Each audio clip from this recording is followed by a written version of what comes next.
ತಾಲೂಕಿನ ಕಟ್ಟಡ ಮತ್ತು ಇತರ ನಿರ್ಮಾಣ ಕಾಮಗಾರಿ ಮಕ್ಕಳ ಶೈಕ್ಷಣಿಕ ಉನ್ನತಿಗಾಗಿ ಕರ್ನಾಟಕ ಸರ್ಕಾರ ಹಾಗೂ ಕಾರ್ಮಿಕ ಇಲಾಖೆಯ ವತಿಯಿಂದ ನಿರ್ಮಿಸಲಾಗ್ತಾ ಇರುವ ಶ್ರಮಿಕ ವಸತಿ ಶಾಲೆಗೆ ಮಾಜಿ ಉಪಮುಖ್ಯಮಂತ್ರಿ ಹಾಗೂ ಅಥಣಿ ಶಾಸಕ ಲಕ್ಷ್ಮಣ್ ಸವದಿ ಅವರು ಇಂದು ಅದ್ದೂರಿಯಾಗಿ ಭೂಮಿ ಪೂಜೆ ನೆರವೇರಿಸಿದರು.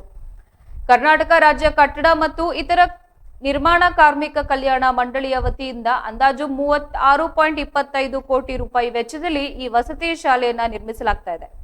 ಬಡ ಕಾರ್ಮಿಕರ ಮಕ್ಕಳಿಗೆ ಗುಣಮಟ್ಟದ ಶಿಕ್ಷಣ ಹಾಗೂ ವಸತಿ ಸೌಲಭ್ಯವನ್ನ ಒಂದೇ ಸೂರಿನಡಿ ನೀಡುವುದು ಈ ಯೋಜನೆಯ ಮುಖ್ಯ ಉದ್ದೇಶವಾಗಿದೆ.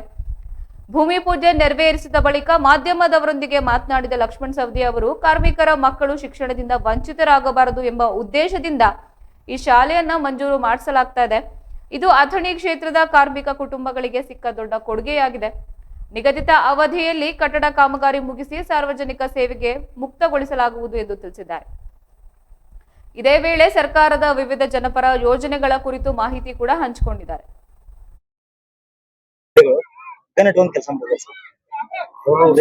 ಆತ್ಮರಕ್ಷೆಗೆ ಯಾರಾದ್ರೂ ಇಟ್ಕೊಳ್ತಿದ್ರೆ ಅದನ್ನ ಇಟ್ಕೋಬಾರ್ದು ಅಂತಿಲ್ಲ. ಕಾನೂನದಲ್ಲಿ ಅವಕಾಶ ಇರೋದ್ರಿಂದ ಯಾರ್ಯಾರಿಗೆ ಆತ್ಮರಕ್ಷಣೆಗೆ ಮತ್ತು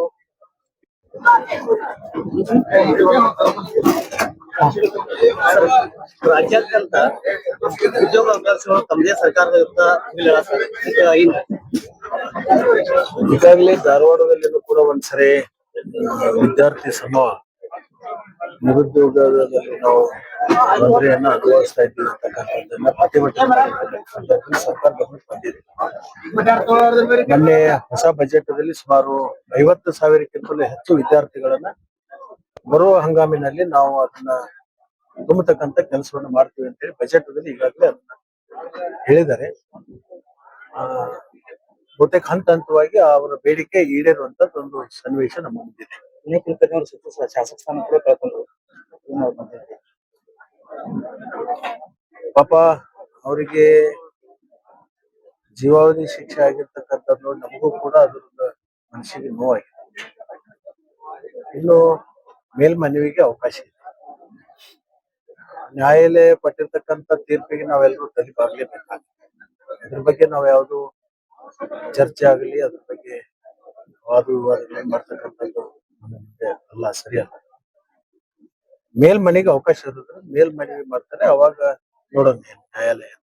ಆರೋಗ್ಯಕರು ಹೇಳ್ತಿದ್ರೆ ಡಿ ಕೆ ಶಿವಕುಮಾರ್ ಅವರು ಕಾಂಗ್ರೆಸ್ನವ್ರು ಯಾವ್ದು ತಪ್ಪು ಮಾಡಿದ್ರು ತಪ್ಪಲ್ಲ, ಬಿಜೆಪಿ ಸಣ್ಣ ತಪ್ಪು ಮಾಡಿದ್ರು ತಪ್ಪಂತ ಆರೋಗ್ಯಕರು ಹೇಳ್ತಾರೆ ಸರ್. ಅಪೋಸಿಷನ್ ಲೀಡರ್ ಆಗಿ ಮತ್ತೆ ಅದನ್ನ ಹೇಳ್ತಿದ್ದಾರೆ. ಅವ್ರಂತ ಕೆಲಸ ಮಾಡೋರು ಭೂಮಿ ಮೇಲೆ ಇಲ್ಲ ಹಿಂಗಂತ ಹೇಳಕ್ಕಾಗತ್ತೆ ಇಲ್ಲ. ಕೊನೆಯದಾಗಿ ತಮ್ಮದೇ ಮತಕ್ಷೇತ್ರ ಅಧಿಕಾರಿಗಳು ಕನಿಟ್ಕೊಂಡು ಕೆಲಸ ಮಾಡ್ತಾರೆ. ಏನ್ ಜೋಬ ಯಾಕೆ ಇಲ್ಲಿ ಅಥಣಿ ಮತಕ್ಷೇತ್ರ ಅಧಿಕಾರಿಗಳು ಕನಿಟ್ಕೊಂಡು ಕೆಲಸ ಮಾಡ್ತಾರೆ.